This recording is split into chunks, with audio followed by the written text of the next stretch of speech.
Hello everyone, আসসালামু আলাইকুম। Welcome back to my channel. কি অবস্থা সবার, কেমন আছেন? আই হোপ সবাই ভালো আছেন। তো বরাবরের মতো আজকেও একটা নতুন ব্লগ নিয়ে হাজির হয়ে গেলাম। রুচিটা আসলে বানানো হলো যে রুচিটা আপনাদের সাথে দেখানো হলো না। তো চিন্তা করলাম যেহেতু ব্রেকফাস্ট করবো, এটা আপনাদের সাথে একটু শেয়ার করি। প্রতিদিন তো বানানোটা দেখানো যায়, কিন্তু খাওয়াটা দেখানো হয় না। তো কে কি মনে করেন জানি না, যাই হোক প্লিজ মাইন্ড করবেন না। তো সবাই তো ব্রেকফাস্ট করে, বাট প্রতিদিন যেহেতু দেখানো হয় না, একটু আনইজি লাগতেছে। এদিকে আমি রুচি দিয়ে হালিম দিয়ে খেয়ে নিলাম, তারপর চা খেয়ে নিব। ওর হালিমটা হচ্ছে গিয়ে আমি রাতের বেলায় করে ফেলছি, যেহেতু একটু হতে সময় লাগে। তো দিন যেহেতু ছোট, তো সকালে করে পেরে উঠবো না, ওই জন্য প্ল্যান করে রাতের বেলায় করে ফেলছি। এইদিকে আমি আবার ভাতও বসাই দিয়েছি, ভাতটা হয়ে যাবে এক পাশে, এক পাশে হালিমটাও হয়ে যাবে। এদিকে আমি গোলা যেহেতু নাড়তে হয়, না হলে লেগে যাবে ডাল যেহেতু। তো এদিকে আমি হচ্ছে গিয়ে পেঁয়াজটা হচ্ছে বাগার দেওয়ার জন্য বেরেস্তা করে নিচ্ছি। এটাও বেরেস্তা করার পর আমি বাগার দিয়ে দিব। এই তো আমার গোলা হয়ে যাচ্ছে। তো একটু হতে সময় লাগে, যেহেতু অনেকটা ব্রাউন করতে হয়। তো আপনাদের সব সময় একটা কথা বলতে হয়, যারা যারা এই মুহূর্তে আমার ভিডিওটা দেখা শুরু করেছেন, প্লিজ একটা লাইক দিয়ে কন্টিনিউ করবেন। আর এই সাদামাটা লাইফস্টাইলটা যদি আপনাদের ভালো লেগে থাকে, তাহলে সাবস্ক্রাইব করে আমার পাশে থাকবেন। তো রাতের বেলা হচ্ছে গিয়ে আমি মুরগি রান্না করলাম, ডাল রান্না করলাম। এদিকে হালিমও অলরেডি পুরোই কমপ্লিট করে ফেললাম, যেহেতু সকালে খাবো। আর রুচিটা হচ্ছে গিয়ে সকালে গরম গরম বানানো হবে।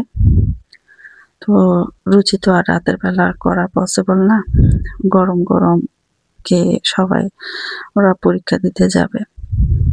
আর রুচি বানাতে তেমন কোনো সময় লাগে না, আধা ঘন্টার মধ্যে সবকিছু কমপ্লিট হয়ে যায়। এটা যেহেতু একটু লং প্রসেসে করা যায়, অনেক সময় লাগে। এদিকে আমি বেরেস্তাটাও দিয়ে দিছি, তারপর হচ্ছে গিয়ে এখন ফাইনালি ধনিয়া পাতা দিয়ে আমি নামাই ফেলবো।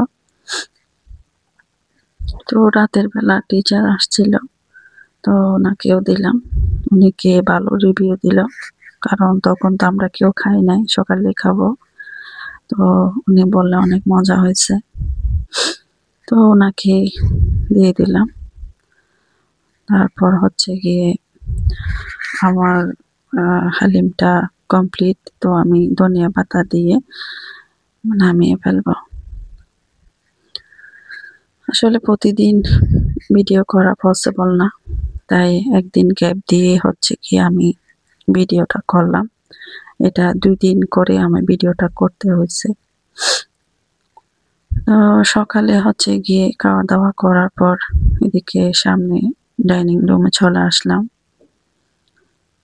এসে ওরা যেহেতু ওখানে সবসময় পড়াশোনা করে, তো ওখানে একটু মুছে ফেলতেছি। এই ঝামেলাটা কমে যাবে, পরীক্ষা যখন শেষ হবে তখন এই যে অগোছানো বই খাতা সবকিছু, এটা আর দেখা যাবে না যতদিন না মাদ্রাসা খুলতেছে।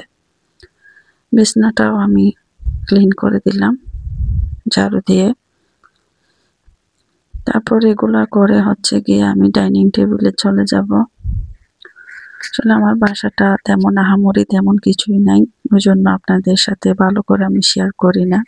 যতটুকু আছে আর কি, আলহামদুলিল্লাহ যা আছে আল্লাহ যতটুকু দিছে, সবকিছু যদি একসাথে হয়ে যায় তাহলে তো মানুষ আর এত কষ্ট করতো না। ধাপে ধাপে সবকিছু আস্তে আস্তে হয়। তো এদিকে আমি ডাইনিং টেবিলে হচ্ছে গিয়ে চলে আসলাম। এদিকে নাস্তা করছে, যেহেতু এখানে একটু ময়লা পড়ছে, এটাও আমি মুছে দিলাম। এমনিতেও মোছা হয় সবসময়। ফার্নিচার গুলো না মুছলে অনেক ধুলাবালি পড়ে থাকে, সেটা দেখতে ভালো লাগে না। তো গাছগুলো আমি একটু ক্লিন করে দিচ্ছি, যেহেতু এটা আর্টিফিশিয়াল না, ন্যাচারাল, আর পাশেরটা হচ্ছে আর্টিফিশিয়াল। তো এগুলো আমি পানি পাল্টাই দিলাম আর কি এর একদিন আগে। তো এটাও আমি একটু পাতাটা পরিষ্কার করে বসিয়ে দিব, আর আর্টিফিশিয়াল ফুলটাও একটু ঝেড়ে টেরে দিব যাতে দেখতে ভালো লাগে। আসলে এটা অনেক সুন্দর একটা, আসলে এখন যে মানে আর্টিফিশিয়াল না ন্যাচারাল কিছুই বোঝা যায় না, এমন অবস্থা। একদম মানে পুরাপুরি লাগতেছে এটা একদম স্ট্রবেরি। যাই হোক, এই তো আমার রেক্সিনের সাথে আমার স্ট্রবেরি কালারটা একদম ম্যাচিং। এইদিকে হচ্ছে অন্য ফুলগুলো একটু আমি ভিডিও করতেছি, ক্যামেরাতে দেখতে অনেক ভালো লাগে। তো এগুলোও আমি সুন্দর করে ক্লিন করে দিলাম, দিয়ে ওখানে বসিয়ে রাখছে। আমার আসলে তেমন গাছ নাই, অল্প স্বল্প কয়েকটা গাছ। তো এগুলা একটু ক্যামেরা ক্যাপচার করলাম আর কি।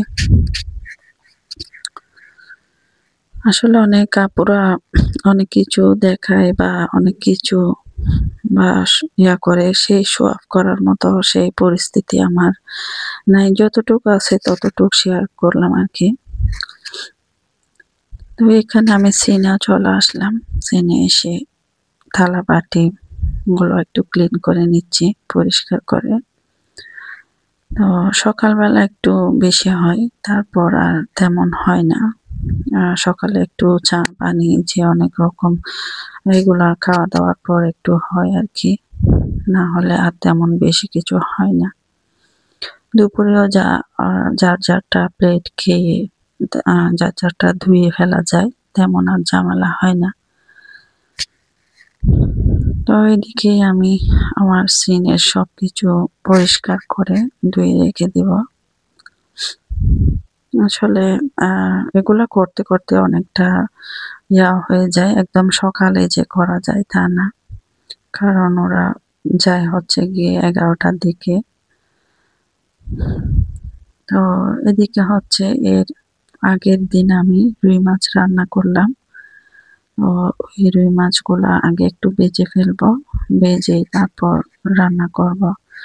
কারণ না ভেজে যদি দেয়া হয় তাহলে ভেঙে যায়, আর এভাবে যদি একটু ফ্রাই করে দেয়া হয় তাহলে আর ভেঙে যাওয়ার চান্সটা থাকে না।